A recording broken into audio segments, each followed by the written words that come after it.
Welcome to Excel 2013 Statistical Analysis video number 73. Hey, if you want to download this workbook for Chapter 11 or the PDF file, click on the link below the video. Hey, in this video, we want to talk about the test of independence of two categorical variables using chi-squared. Now, remember, last video we used chi-squared to test whether two or more population proportions were equal. But in this video, we're going to use the same tests. We're going to have one or two different words for our variables, but it will be the exact same distribution and calculation for our test statistic. Not only that, but in this video, we're going to have a proper data set. So when we make our chi-squared calculations, most of them will be able to be made with a pivot table. We'll actually have two pivot tables and one table of formulas. Now, using sample data, we will test if two categorical variables sampled from one population are independent. Now, this is different than last video when we were testing four population proportions because there were four populations. We have two variables from one population. Now, here's our example. Researchers want to determine if there's a difference in hiring plans over the next year based on firm type. Now, I know that firm type is kind of written funny, but it's firm type there. And the two firm types are private firm and public firm. Now, we have two categorical variables, right? Hiring plans and firm type. What we did is we went out and did a survey. So human resource executives were surveyed and asked about their hiring plans over the next year. So a survey might look something like this. What are your hiring plans over the next year? Please select one. So we gave them the options: hiring, not hiring, and laying off workers. But we also asked a second question. What sort of firm do you manage? Private or public? Now, if we just ask this first question, no problem. We get a total for hiring, not hiring, laid off workers, and we calculate our proportions. But once we add a second variable, now we can take whatever proportion we have for hiring, add this variable, we'll have the overall proportion for hiring plus a hiring proportion for public and private. Now, here's what a return survey might look like, right? Hiring, and this was for a public firm. If I page down from our random sample, our survey results would look something like this. This is a hand-drawn proper data set. That's just a field name, the two categorical variables, and these are records in rows. Now let's go over to Excel and just look. Here's the proper data set, right? The two variable names or field names, records in rows. So yeah, we can do our cross-tabulated tables using pivot tables, and it will be a lot easier than those formulas we had to do last video. And by the way, if in the last video when we're comparing four population proportions or two or more population proportions, if you have a proper data set, then all of the calculations and pivot tables we do in this video would totally apply. Alt-Tab. Now, one thing about our test of independence is we're going to have two variables, and it really is important which variable goes into the row area of the pivot table. What's called the response variable, that has to go into the row area. And what's called the explanatory variable has to go into the column area. So if our objective of the study is to determine if there's a difference in hiring over the next year based on firm type, then we're going to take the hiring plans and set it as our response variable in the row, and our firm type and set it as explanatory variable in the column area. Now I'm going to page down. Now let's take a look. And if we look at the observed frequencies and the proportions for the response variable only, notice hiring, not hiring, laid off. When we do our pivot table, these are the totals we'll get, and here's the proportion. So we got 40% of the firms we surveyed said they were hiring over the next year. 26% said not hiring. 34% said laid off. But check this out. When we add a second variable, there's our 40% for people hiring. And you can imagine if you wrote an article and said, hey, there are 40% of the executives surveyed said that they were hiring over the next year. But if you were working in a public firm, you'd like, I don't think it's 40%. And if you're working in a private firm, you'd be like, I don't think it's 40% either, right? So when we add the second variable and we calculate our percentages, we get a difference. But of course, the question is it a significant difference? Because, of course, we're using sample data. Now, we can think of checking independence of two categorical variables this way. Do the proportions for the response variable, meaning 40, 26, 34, do they significantly differ when our second explanatory variable is added? Now I want to page down. There's a few ways that this question might be phrased when you're checking for independence. It might be phrased, hey, is the response variable hiring plans over the next year independent of the explanatory variable firm type? Now, the question is not going to say response variable and explanatory variable. You're going to set it up that way when you create your pivot table. It also might be asked this way. Is the hiring plan over the next year dependent on firm type? You also might hear it this way. Is there an association between hiring plans over the next year and firm type? Now, if we ask these questions and we run through all of our tests, we're going to have two possible conclusions. If the two categorical variables are independent, in our case, hiring plans over the next year will not depend on firm type, and the proportions for hiring, not hiring, and laying off workers will be about the same for public and private firms. If, however, the two categorical variables are not independent, proportions for hiring, not hiring, and laying off workers should differ by firm.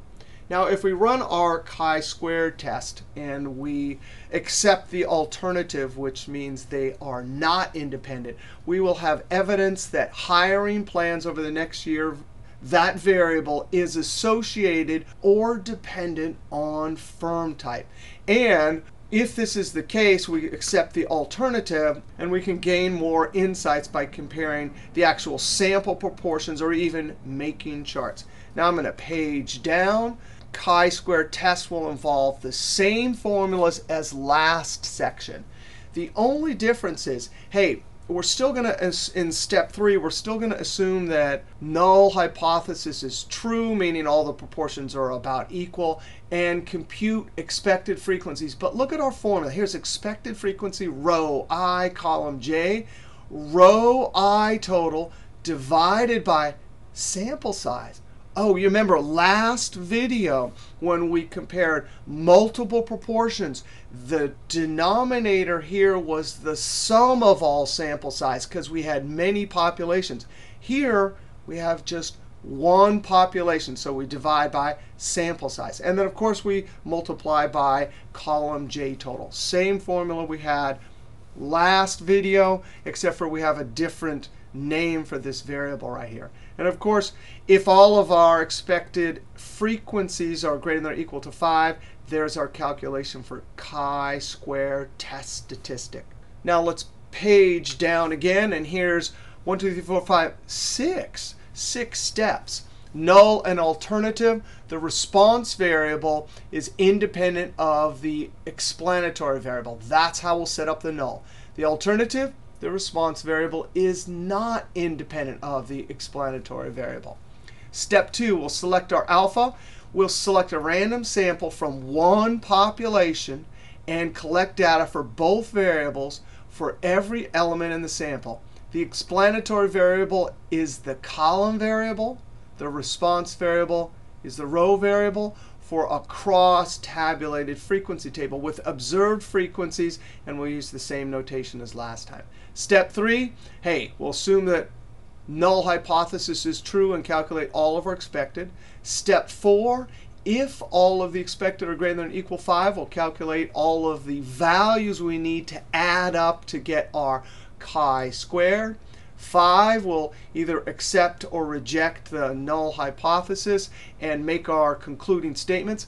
And if variables are not independent, we'll investigate association by calculating p-bars and creating charts. I always calculate the p-bars up front. We can come back and look at them later and create charts if we want. All right, now let's go over to Excel. All right, here's our proper data set. Step 1, null hypothesis. The hiring over the next year variable is independent of firm type variable. Our alternative, the hiring over the next year variable, is not independent of the firm type variable.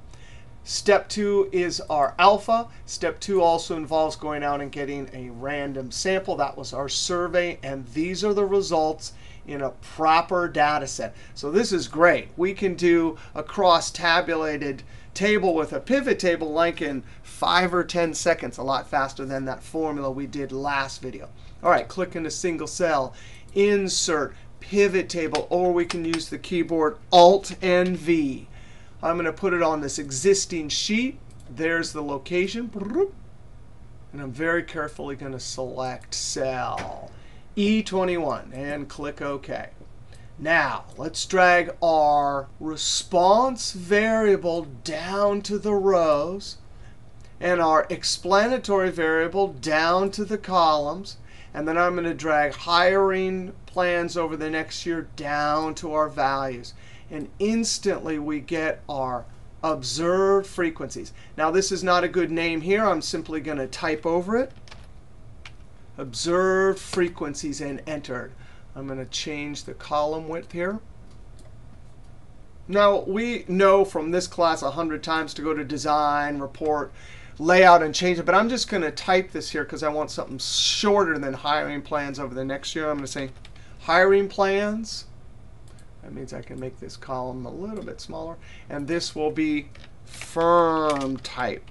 Now I'm going to calculate the sample proportions right off the bat. So I'm going to highlight this Control C, click in the cell 2 below, Control V. And let's change this right here immediately before we even make our calculations. Sample proportions and enter. Now, what do we want to do if we're calculating sample proportions? Well, each one of these needs to be in the numerator, and that's the denominator.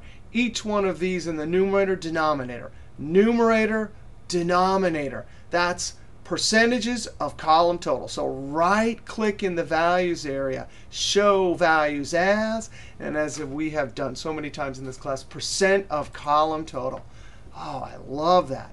Now, our formula, I don't know how to do that in a pivot table. So I'm actually going to do a little trick here. Watch this. I'm going to copy this.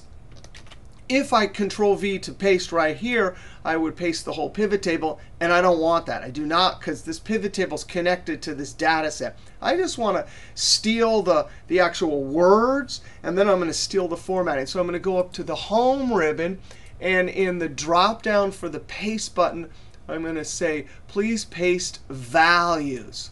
Now, I don't want any of these numbers here. Delete. And now I'm going to highlight this again. Right-click, and there's that paintbrush. I'm going to copy just the formatting, and then boop. Now I'm going to highlight, because these are all going to be formulas. For green, so right-click, and on the drop-down. I happen to have my green here. You might have to go down to more colors if you want that green, and it's like right there. Click OK. Formula right here for expected values. Row total divided by sample size times the column total. So if I'm right here, I'm going to have to take the row total for hiring divided by the sample size of 182, and then multiply it by the column total. Now, I'm not going to do this in 1, 2, 3 different formulas. I'm going to simply use mixed cell references like I did last video. We introduced mixed cell references for the first time. Hey, but that's the row total, and I need the row total to be locked when I copy to the side. But when I copy down, I need it to move to the new row I total. So I'm going to hit the F4 key 1, 2, 3 times. Lock the column reference, but not the row reference. Notice as I copy down, it'll go to 24, 25. But when I copy to the side, it'll be locked on column H. Divided by the sample size, and that's locked in all directions, F4 times our column total. Now think about this. When I copy down, boop, boop, boop, I do not want it to move relatively. I want it locked. But when I copy the side, I need the total for private to move to total for public. So here I want to lock the row reference, but not the column. F4 once, F4 twice. The row is locked. When I copy it down, it is totally locked on row 26. But when I move it to the side, that F will move to a G. That's the formula. Control Enter. I got the number formatting there. So I'm either going to go up to Home, drop down for General to wipe away all the number formatting, or I'm going to use the keyboard Control-Shift-tilde or grave accent. I'm going to copy this formula down, then copy it over, go to the diagonally furthest one away, F2, and admire the beauty, the efficiency of mixed cell references. Notice we used a column locked only, a row locked only, and an absolute. And in any particular cell, you'll see it gets exactly the correct cell references. Now, the reason that we use mixed cell references is because we have fewer formulas to create. You could have done this without the mixed cell references, but you would have spent more time creating your formulas. Now I'm going to highlight this, and just like last video, Alt equals. Ooh, I got number formatting there, so I'm applying the general number format with Control-Shift-tilde or grave accent. Now, unlike last video, we did a bunch of intermediate steps. In this video, we're going to do exactly like the textbook says, and we're going to check if all expected frequencies are greater than 5. And then we're simply going to use the CHISQ.TEST function to calculate our p-value. Well, we can visually see here that they're all greater than 5, but I'm going to show you a fancy formula. And this is an array formula that requires a special keystroke, Control-Shift-Enter. I want to ask the question, are all of these numbers greater than or equal to 5? But notice that would be 1, 2, 3, 4, 5, 6 different questions. The AND function allows us to ask multiple AND questions. And if they all come out true, the AND will deliver a true. If any one of them comes out false, the AND will deliver a false. Now I'm going to highlight all of them. That's pretty cool. I didn't have to do them one at a time. Greater than or equal to 5, that's the question. Close parentheses. If I hit just Enter, I get a value error because F2, this argument right here is expecting a single true or false. If I highlight this in F9, that's a bunch of trues or falses. And we can see they're all true. Control-Z to undo that. Array operation just means we're doing some operation on more than one cell or more than one item. So it's delivering an array. In order for the AND to read it properly, we have to hold Control-Shift, hold it down, and then hit Enter. Now, when I was using Control-Shift-Enter, I was telling Excel to calculate that array formula. If I look up to the formula bar, up there, those curly brackets are automatically put in when you create an array formula. That's Excel telling you it understood that it was an array formula. Now, if I F2 and simply Control-Enter to put the thing in the cell, keep the cell selected. I didn't use the Control-Shift-Enter. I get a value error. That tells me that I entered it incorrectly. But you can also look up at the formula bar. There's no curly brackets. So down here, F2, when I Control-Shift-Enter, that's me telling Excel do an array formula. And up here, that's Excel telling me that it understood. And now we can see it gets a true. You did not have to do that. We can visually see it here. But I always like my formulas to check all my work. Now, here's the cool drum roll. We have our observed and our expected. And so we can use the chi-square.test. Now, I want to point something out. If I say equals and I click inside of a pivot table, I've actually turned off a feature up in Options, so I do not get the GetPivotTable, GetPivotData Function. So I got to show you how to turn that off because it's annoying sometimes when you're using formulas that point into pivot tables. I'm going to go up to File, Options, over here in Formulas. And down here, working with formulas, I unchecked GetPivotData Function. So you should uncheck that. Equals chi-square, and it's not the dist, and it's not the inverse. It's the test. It simply wants the actual range, which is observed frequencies, just the inside part, comma, and then the expected range are the expected frequencies, just the inside part. And what does it do? It does all of those intermediate steps that we did last video, and it flat out will calculate the p-value. And when I enter p-value, wow, that is teeny compared to our alpha. So we are going to reject the null and accept the alternative, which means it seems like the two variables are not independent. So in conclusion, we can say, because our p-value is much smaller than our alpha, we reject the null and accept the alternative. The sample evidence suggests that the hiring over the next year variable is not independent of firm type variable. It is reasonable to assume that firm type variable affects the hiring over the next year variable. Remember, we do run that 5% risk of rejecting the null when in fact it was true. But when you get a p-value this small, that's extremely strong evidence that we should reject the null and accept the alternative. Now, step 6, because we have rejected the null, if you look up here for hiring, man, the private is hiring a lot, but the public is not. And when we look at laying off workers, the private is 22 and the public is 40, about 42%. So it really looks like they're going in opposite directions. And remember, one of the points of this was if we read something like 40% of people are hiring without this second variable added, then the people in private and public would be looking at it and going, what are you talking about? So adding this second variable, this explanatory variable, kind of explains how the two different groups of people looking at this number would be, man, that doesn't seem right at all.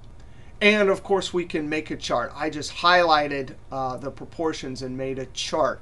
And then we can see it looks like the firm type variable affects hiring over the next year. All right, in this video, we did a test to test whether two categorical variables were independent. And we used our pivot tables, and we got to use that awesome chi-square.test function. Yeah, you know, one last thing. This whole video, I left this as sample proportions. This should be expected frequencies. And I'll even widen the column a bit. All right, that's it for Chapter 11. Next chapter, Chapter 12, we get to do simple linear regression. All right, we'll see you next video.